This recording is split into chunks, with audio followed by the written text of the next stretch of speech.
Hey, this is Rachel, and I finally decided to film a makeup tutorial for YouTube. I've been thinking about doing this for a while, and after getting a lot of feedback from my friends, I decided to try it out. I'm going to be doing a more natural, everyday look, since that's going to be information anybody can use right away. I'll have a list of all the makeup and tools I use in the description. Please, please, please leave a comment. I appreciate any feedback I can get. I'm really sorry about the lighting, it's terrible. I'm going to try to film in a different location next time. Please subscribe if you want to see more, and like the video if you enjoyed it. Thank you! I hope you enjoyed the video. So the first thing I'm going to do is my eyebrows and eyes. Some people do that last, but I prefer to do that first because I tend to make creases in my foundation when I do that first. To do my eyebrows, I'm going to use the number 20 Pro Sephora brush and the Dipbrow Pomade by Anastasia, Beverly Hills in the color Ebony.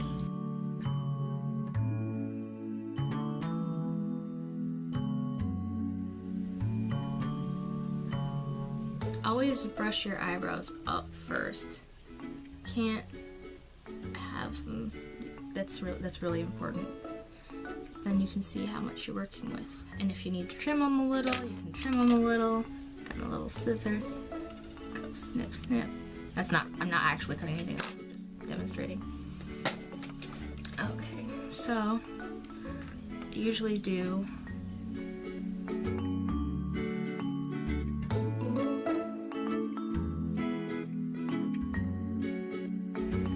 For this look, I'm just following the natural curve of the eyebrow, and it is important to note that your eyebrows don't have to look exactly alike. It probably won't happen anyway.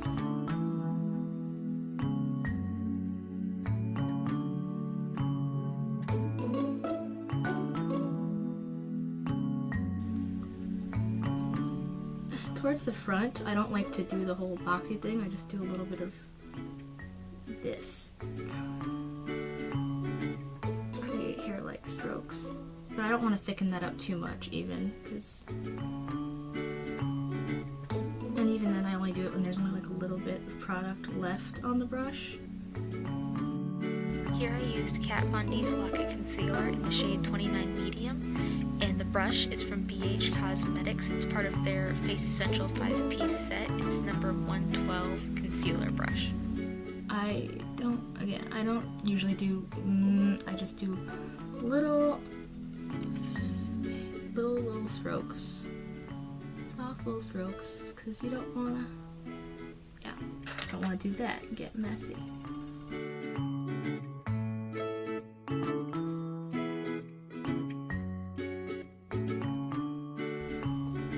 I do put the concealer kind of all over the lid, sometimes as a primer for eyeshadow. Sometimes I use an actual eyeshadow primer. Just depends. I change it up all the time.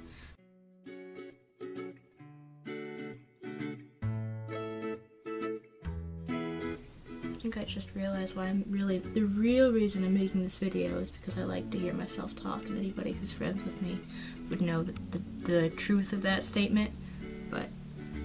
And here I'm just using a cheap eyebrow gel that I bought a while back. I don't remember where I got it from, but I just brushed that through my brows to keep the hairs from moving around and set them in place. So, let's see. Let me grab my setting powder for all the concealer that I used on my eyes. This is Kat Von D's Lock-It Concealer in Translucent. And to apply that, I'm just using a Real Techniques sponge. So, my next step is going to be to choose a transition shade to start with. This is my favorite palette, the Modern Renaissance by Anastasia, Beverly Hills. I love it. I love it. It is a well-loved palette by me. You can tell because it's all dirty. I'm using the lightest shade in the palette, Tempera, to highlight my brow bone. So, now I'm going to take the fluffy end of this brush and dip into Warm Taupe, which is this color here. No, this one.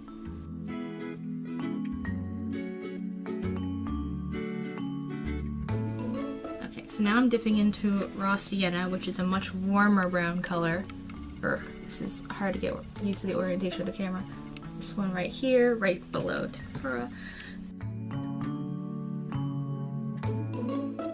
And I think I can take the Raw Sienna up a little bit higher actually, because it's quite light, and it gives off a nice gradient. Transition shades are important as far as getting a gradient. So that's that then. I'm gonna also put a little bit more of Tempura in the inner corner of my eyes, because that is another place that I like to highlight. It makes me look more awake, especially since I have dark circles under my eyes. So, and maybe I will do a little bit of, I'm gonna take a little bit on just the tip of, just barely tapping into this really dark brown color here. Just doop doop, that's all. And then I'm gonna just focus that in the outer corner. Just do little circular motions. And then little windshield wiper motions. But I really want to focus that just into the crease, and especially into the outer corner. This color I don't want going everywhere. Hello. Do you know what this sign is? Lousy.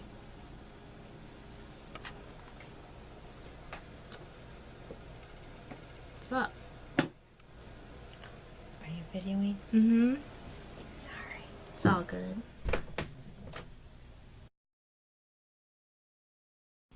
I think that in the center, I'm just gonna do this yellow here, golden ochre.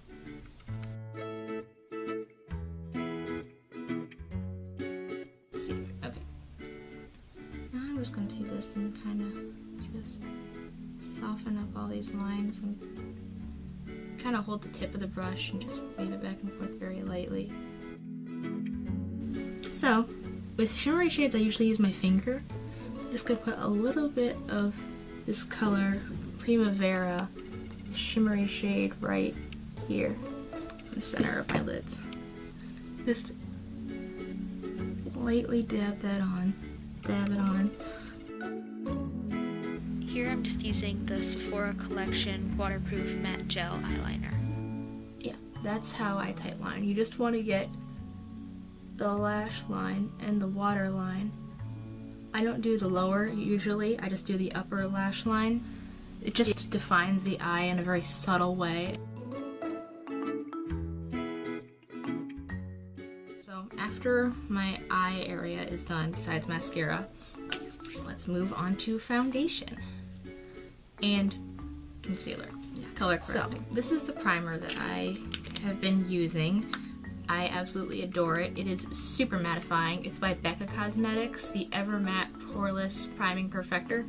I don't know about the Poreless bit so much, but it is extremely mattifying.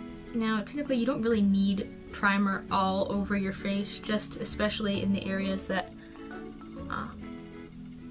get oily. So I usually work it into the center of my face and then sort of pull it out from there.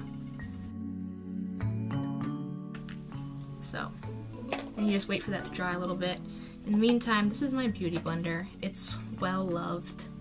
It's quite dirty. I mean, it's not like dirty, it's just stained, but it's not gross or anything. You're supposed to get rid of your beauty blender and get a new one every couple of months or something like that, and I usually do. I don't, yeah, that would be gross. I'm putting on a little bit of red lipstick under my eyes to color correct the dark circles under my eyes, so when I apply concealer over it, it'll look bright and awake instead of ashen and gray. Now I'm putting a little bit of the Maybelline Baby Skin Instant Pore Eraser over the worst of my pores in the center of my face. After that, I'm going to be applying Urban Decay All Nighter Liquid Foundation, and I'm just putting that on with the back end of my BH Cosmetics brush that I was using before, and I'm just blending that out with my beauty blender.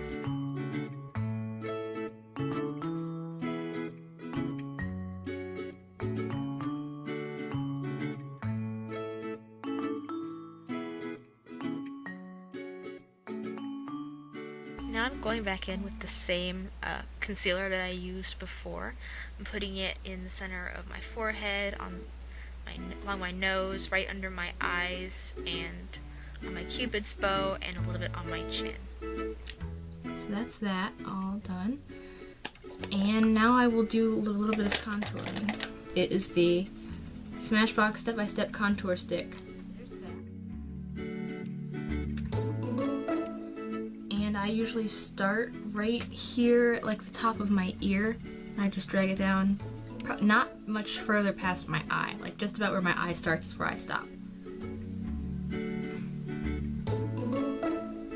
And yeah, you can see it's like a little bit off slightly, not quite even, but it's okay. Yeah, when I blend it out, it won't make such a big difference. And then I'll contour a little bit on my nose. Sometimes I'll contour my forehead and my jawline too, but And this brush that I'm using to blend it out is another Sephora brush. It is the number 74 Pro Small Blush Brush. But the Sephora girl who recommended it to me was like, this is what I use to blend out my contour. And I was like, okay, cool. So I tried it, and it works very well for me, especially on this product. It blends it out very nicely, even though it is technically a blush brush. So now I'm going to go back in and I am going to set this look.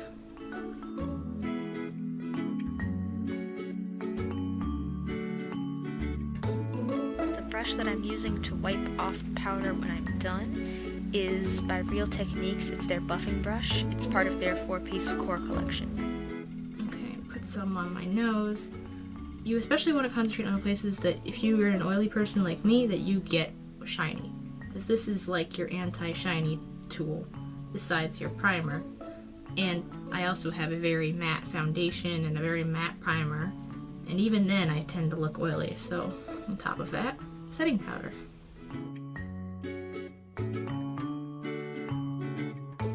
Let's see, what do I do next? Oh yeah! Sometimes I'll set the contour with a little bit of bronzer. I don't feel like it today. There's a little bit of bronzer still left on this brush. This one is also BH Cosmetics, but the label on this, I think it's 110. So the blush that I'm using is by Clinique. It's their Cheek Pop blush in the color Peach Pop. And the brush that I'm using to apply it is by the Vintage Cosmetic Company. It's their blusher brush.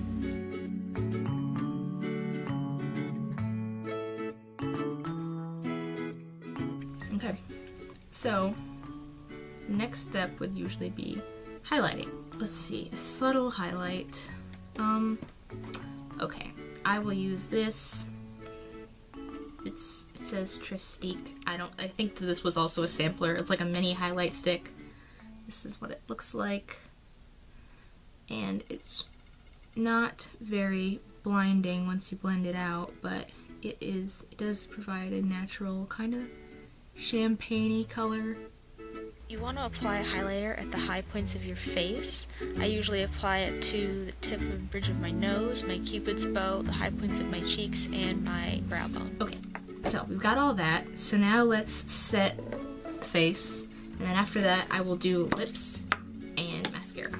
Okay, so this is my setting spray, Urban Decay All Nighter. I probably use too much of this, just letting you know, but this is how I always do it.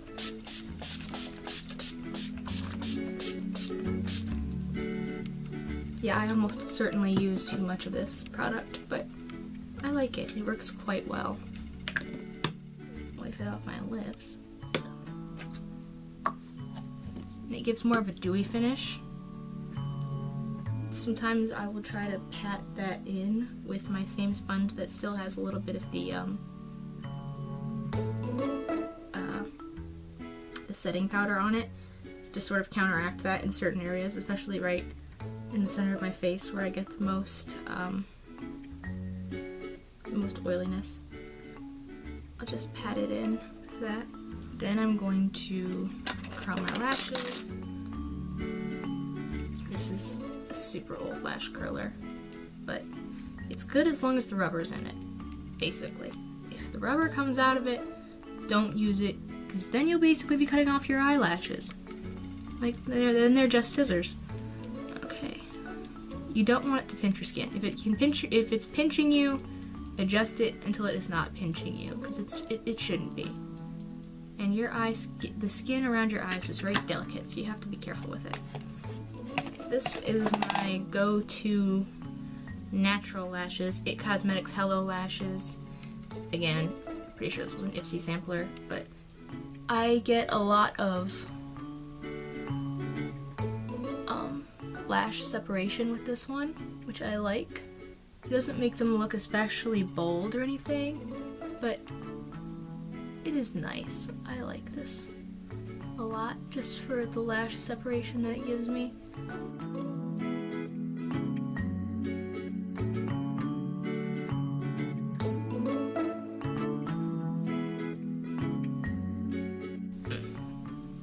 You know what I just remembered that I was going to talk about? As if I haven't talked enough already. Skincare is really important. Makeup artists are some of the only artists in the world that reuse the same canvas over and over again. So you need to take really good care of it. And I have noticed a huge difference in how my makeup looks in the end when I do and don't take care of my skin. I used to, when I started out, skincare is not at the top of my priority list. Not at all. But now it is. Now I have a whole skincare routine, and if you want to see me do a video about that, then leave a comment or something, and I will get on that. I'll figure out what kind of video I want to do next. So what I just put on was Anastasia Beverly Hills lip primer. I don't know if it does anything, but it mattifies a little bit. I feel like it just gives a little bit extra adherence. I don't know if it actually does, because not many companies even sell lip primer, which makes me think that maybe it isn't that important. But oh well. Okay, so let's see what kind of Maybelline Color Sensation in the color Nude Nuance.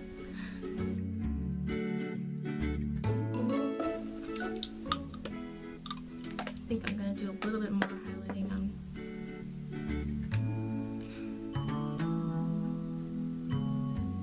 my Cupid's bow. Just a little. And that is it. This is the completed look. I don't know how the YouTubers will pose, like, I'm not doing that. Yeah, this is the completed look. I don't know what else to say about it. It is pretty subtle. I mean, it isn't like no makeup look, but it's fairly natural looking, very everyday kind of looking. Thanks so much for watching. I know this turned out to be really long. I cut this down literally from over an hour of footage already. Yikes. I will try to do better next time, maybe make it more scripted. Please leave any advice or anything you liked about the video in the comments, and I will read them and take your feedback. Thank you so much for watching.